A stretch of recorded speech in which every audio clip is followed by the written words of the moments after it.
On avait rarement vu une image aussi mignonne. Bonsoir Jean-Marie Le Pen. Bonsoir. Regardez si c'est mignon tout plein. Ils lui ont mis un petit fauteuil sur une petite estrade. Avouez que c'est super mignon, non? Ils ont ressorti Papy Facho. Comme toutes les semaines, nous avons le mot de Papy Facho. On vous rappelle que les mots comptent triple. Africaine, colonisation, grand remplacement, cocaïne, musulman, Allah ou Akbar, envahissement, arabe, mosquée. Merci Jean-Marie Le Pen. Et voici le mot du jour. Avec une droite. C'est une des fiertés de la France, le droit d'être. Avec une droite. C'est une des fiertés de la France, le droit d'être. Les huîtres, naturellement inimitables. On y arrive. Voici le mot du jour. Mais je crois que cette notion de poisson est conforme.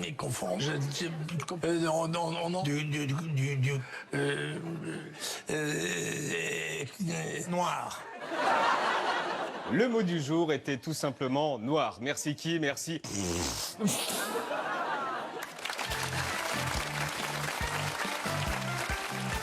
Que s'est-il passé hier à Matignon? La journée était vendue comme historique. L'information sociale du jour. Le jour J pour la réforme de l'assurance chômage. Gros chantier du gouvernement. Le gouvernement réforme l'assurance chômage. L'annonce anti-chômage était attendue, l'espoir était énorme. Une réforme en profondeur et qui frappe fort. Salariés, employeurs, tout le monde est concerné. À la clé, 3,4 milliards d'euros d'économie. Les mesures sont radicales. L'exécutif va durcir l'accès aux indemnisations. Et le grand jour, c'était hier. La belle voiture grise est arrivée à Matignon. Oh, mais la fierté qu'il a d'ouvrir cette portière.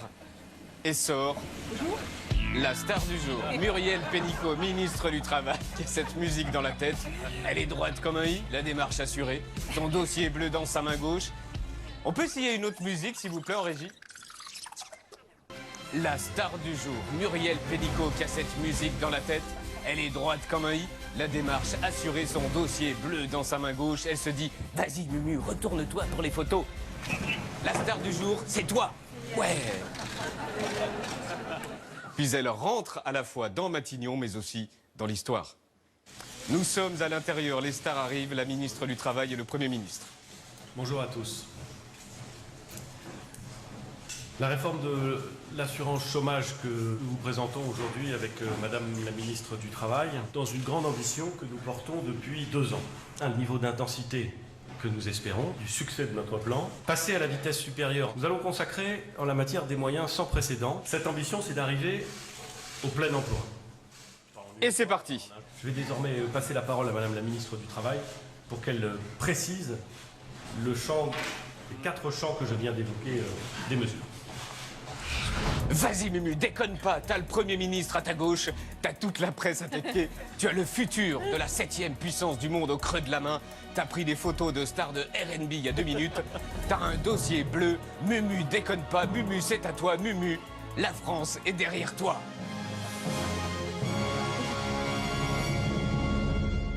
C'est une réforme résolument tournée vers le travail, vers l'emploi, contre le chômage et pour la précarité. Et contre la pauvreté.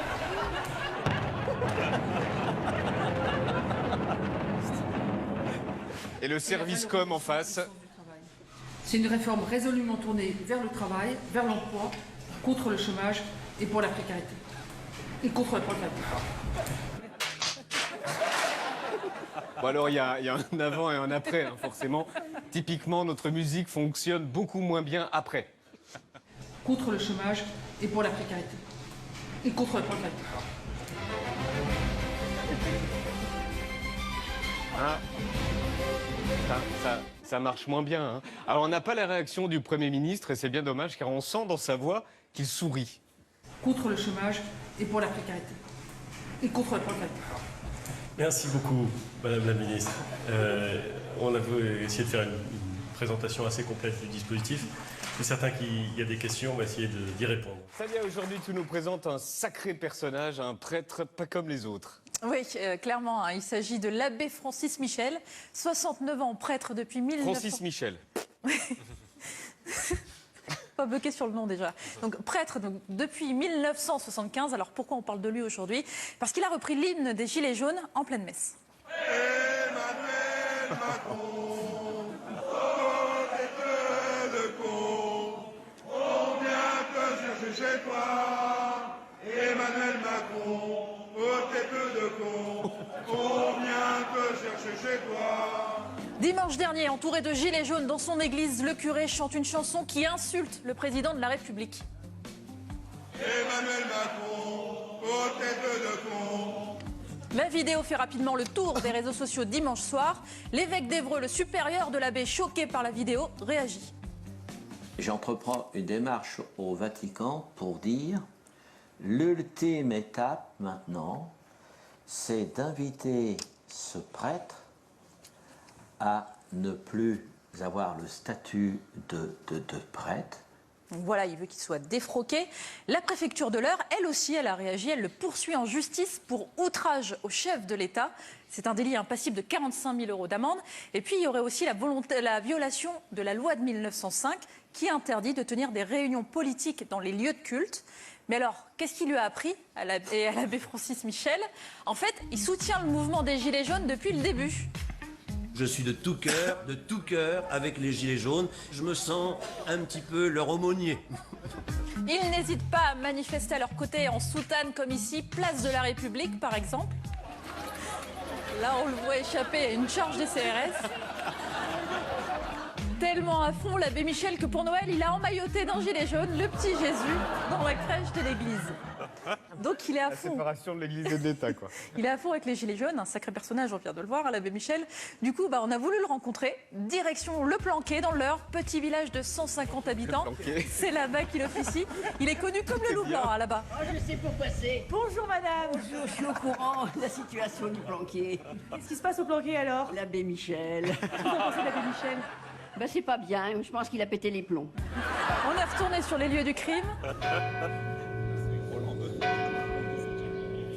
Et voici l'abbé Francis Michel. Bonjour. Bonjour. C'est ici que vous officiez, vous nous faites visiter? Je vous fais visiter, entrez. Donc, comme vous remarquez, il y a beaucoup de statues. Quand les gens rentrent, en général, la première fois, ils me disent « Ah ben, les murs, il n'y a plus de place. Hein. Ouais, c'est plein, c'est plein. » Bon, on est vite passé à l'objet de notre visite. Emmanuel Macron, tête de con, on vient te chercher chez toi. Vous vous rendez compte sur le moment que ce que vous faites, un prêtre ne devrait pas le faire dans une église? 1. La messe était terminée. 2. Il n'y avait plus personne dans l'église. Et 3. Ça n'a pas duré non plus très longtemps. Emmanuel Macron, tête de con, on vient te chercher chez toi. Vous vous dites pas, je devrais pas faire ça en tant que prêtre? Maintenant, je me dis, oui, maintenant, je me le dis profondément, je l'ai dit, je le redis, je le regrette, voilà. L'abbé s'excuse aujourd'hui si ça a pu choquer. Et puis vous vous rappelez que je vous avais dit qu'il avait manifesté aux côtés des Gilets jaunes à Paris? Eh ben... Vous avez fini en garde à vue. Exactement. Pourquoi vous étiez en garde à vue? Parce que, comme toute manifestation, à la fin, ça chauffe un peu. Et puis moi, j'aime bien aller jusqu'au bout. Alors, quand je suis arrivé en garde à vue, le policier qui m'a interrogé, il m'a dit « Mais qu'est-ce que vous faites là ?» Parce que moi, j'ai dit « C'est bien gentil de me garder, mais moi, demain, si j'ai 3 messes. » Donc, voilà. Alors, il a téléphoné très tard dans la nuit au procureur qui a dit « Moi, il a dit non, il faut que je vois les vidéos, il faut que je vois son rôle dans... » Et donc, à cause de ça, j'ai pas été libéré. Mais c'est une star. Oui, donc on a un curé qui fait de la garde à vue, le normal. Et puis le truc que je vous ai pas encore dit, en fait, c'est qu'en vrai, l'abbé Francis Michel, il a plus le droit d'officier depuis un peu plus de 2 ans. Ah. Ouais, parce qu'en 2015, après une plainte de l'évêché, les enquêteurs ont retrouvé 116 000 € sur son compte bancaire. Alors qu'en réalité, il touchait en principe que 900 € par mois. C'est ce qu'on appelle un miracle. Donc... Et pourquoi?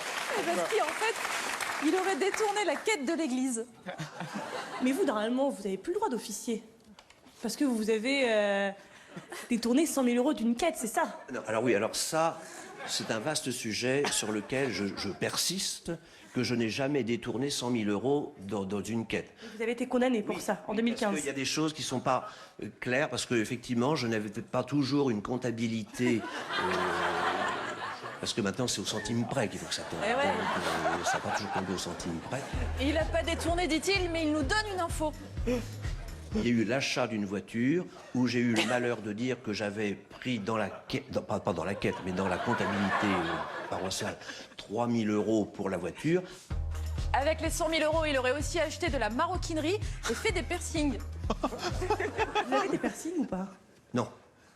Non, je ne veux pas me déshabiller devant vous, mais j'en ai pas. J'ai des amis qui ne croient pas, et il y a des amis qui ont des tatouages. Bon, il y a des amis qui ont des piercings. Donc, à Noël, en général, je leur offre ce que je trouve qui va leur faire plaisir. Et il offre des piercings. Le tribunal correctionnel d'Évreux l'a donc condamné à 15 000 € d'amende pour abus de confiance. Là, l'évêque d'Évreux, il a demandé à Rome de vous renvoyer à la société civile. Oui, pour ce qui est de l'affaire de dimanche, oui, oui. Bah, Qui est la goutte d'eau. Qui est la goutte d'eau. Ça vous fait quoi, ça? Bah, pour l'instant, je suis assez paisible parce que j'attends. Et je fais confiance au bon Dieu. Voilà. Bon, en vrai, il n'a pas l'intention d'abandonner. Il dit que ce sont ses fidèles qui le demandent. Du coup, il a envie de rester. On pourra aller le revoir Il faudra des nouvelles régulièrement. On ira au planqué. Merci Sadia. Bonne nouvelle, enfin une. De nouveaux tests PCR sont déployés en Chine et avec un peu de chance, ils arriveront bientôt ici en France. Fini les couvillons dans le nez qui fait pleurer. Désormais, les couvillons, ils le mettent dans l'autre nez. Vous savez, le nez du bas, celui où c'est vraiment très très dangereux d'éternuer. C'est bon, je suis assez lourd ou pas? Parce que là, je parle de tests rectaux. Les tests rectaux sont beaucoup plus efficaces, selon les médecins chinois, beaucoup plus humiliants, selon les voyageurs en provenance d'étrangers à qui on en a fait en arrivant en Chine. Alors le gros avantage, c'est que ça picote plus dans le nez. Déjà, c'est énorme. L'inconvénient, c'est que le mieux, c'est de l'expliquer en images, afin d'être très didactique, car nous sommes avant tout comme ça, didactiques. Première étape, prenez un écouvillon. Alors très important, il doit être conforme aux normes européennes, comme celui que nous voyons actuellement. Bon, celui-ci fera l'affaire. Ensuite, on ne va pas y aller par 4 chemins, pour la simple et bonne raison qu'il n'y en a qu'un chemin. Mais petit type, dans votre tête, il y a bien plus qu'un seul chemin. Il y a aussi des cheveux sur le dos qui peuvent éventuellement... Non, il n'y a qu'un seul chemin. Étape suivante. Dernière étape, il peut y avoir quelques effets indésirables ou désirables, mais rien de bien méchant. Ensuite, le laboratoire analysera scrupuleusement le prélèvement afin de savoir si oui ou non vous avez le Covid. Voilà, tout ça pour dire que les tests rectaux sont développés en ce moment et on a hâte qu'ils arrivent en France.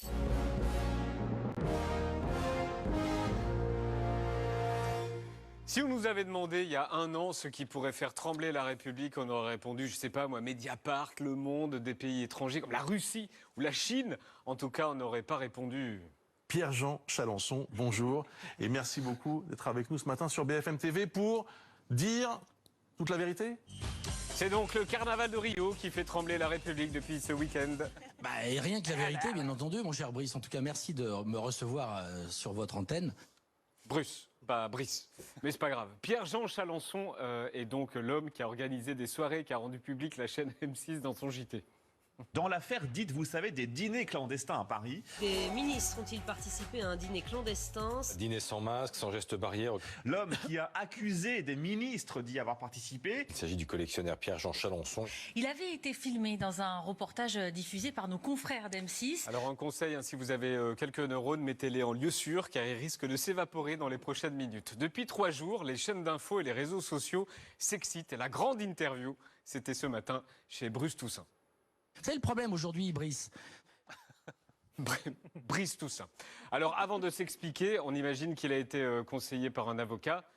On aimerait beaucoup avoir le nom du génie qui a mis en place sa ligne de défense. Enfin, ce qu'on a compris qui était une ligne de défense. Enfin, ce qu'on a compris. Que s'est-il passé la semaine dernière, le 1er avril Qu'est-ce qui s'est passé chez vous ce soir-là? Eh bien, écoute, mon cher Brice, je pense que... Bruce. Pas Brice, Bruce. Mais c'est pas grave. Eh bien, écoute, mon cher Brice, je pense que, franchement, c'est le plus gros poisson d'avril de l'histoire de ces 10 ou 15, 20 dernières années. Le carnaval commence, on lui a conseillé de dire que c'était un poisson d'avril. Un poisson d'avril qui a marché. Je ne pensais pas qu'il marcherait à ce point-là. Il y a aussi, aussi en France aujourd'hui, on ne peut plus avoir de l'humour. Ah bah. Puis il termine par le fameux. On a cherché à me salir parce que je suis connu et que j'ai une forte gueule. C'était un beau piège, mais en tout cas, moi, j'avais fait un beau poisson d'avril, car c'était un gros poisson d'avril. Voilà. Alors Brice Toussaint a fait la réaction que tout le monde s'est fait dans sa tête. Car c'était un gros poisson d'avril, voilà. Donc, c'était une blague. Puis il oublie qu'il vient de dire que c'était un poisson d'avril et il rajoute... Vous savez que je suis spécialiste de Napoléon Ier, que le bicentenaire c'est en 5 mai. Eh bien, nous avons anticipé. J'ai décidé cette année d'organiser des événements au Palais Vivienne et ailleurs sur Napoléon. En fait, ils organisaient une répétition générale pour une fête du bicentenaire de Napoléon. Et la semaine dernière, c'était une sorte d'émission zéro, de soirée zéro. C'est pas une soirée, mais enfin, nous avons mis en exergue quelques tables et nous avons invité quelques personnes pour leur faire visiter. J'ai fait une conférence. Donc c'est plus un poisson d'avril, c'est une répétition de conférence sur Napoléon. Brice Toussaint revient sur des éléments un peu plus concrets. Sur les images d'M6, on voit des tables. Vous avez dit à l'instant, oui, on a mis des tables, mais sur ces tables, il y avait des couverts, il y avait des verres, enfin, tout laisse supposer que c'était pour manger. Enfin, je veux dire, quand on dresse une table, c'est pour déjeuner ou pour dîner. Non, vous avez entièrement raison, Brice. Bruce. Vous avez entièrement raison, Brice, mais quand on fait des photos, quand on organise une soirée zéro, c'est-à-dire comme une sorte de magazine de numéro 0, eh bien on fait exactement la même chose. C'est-à-dire que nous avons organisé comme s'il y avait une soirée au Palais, mais il n'y avait absolument rien à manger. Ah, il jouait à la dinette. Donc la question qui suit est, mais que faisait le chef, le cuisinier donc, si tout le monde jouait à la dinette? Il est là pour quoi, le chef, si c'est pas pour faire à manger?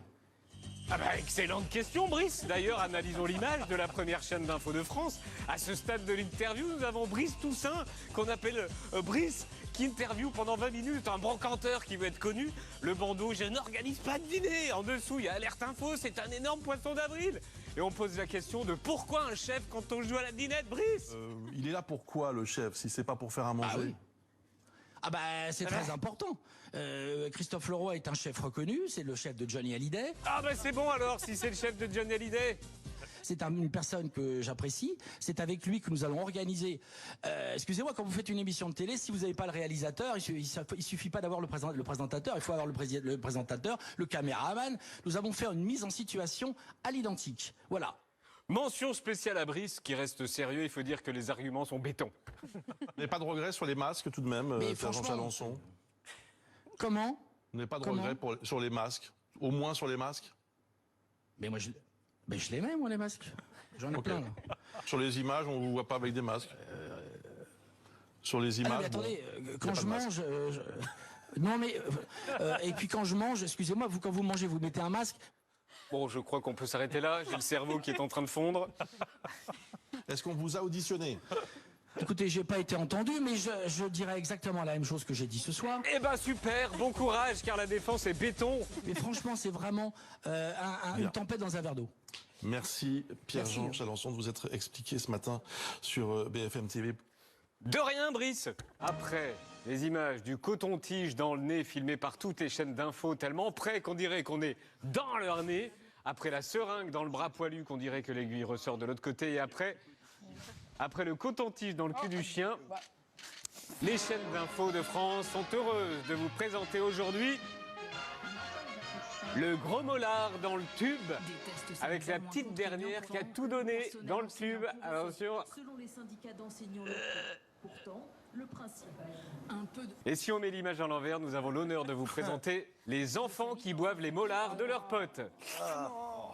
Et un bon appétit si vous êtes à table. Enfin, évidemment, la traditionnelle idée shopping. Le maillot de bain, Vladimir Poutine, tu viens d'en parler, Julien, ça t'ira très bien cet été. Attention à l'effet Pinocchio, c'est disponible en version Trump aussi. Ça coûte 59,99 €, mais c'est soldé sur Amazon. Vivement l'été.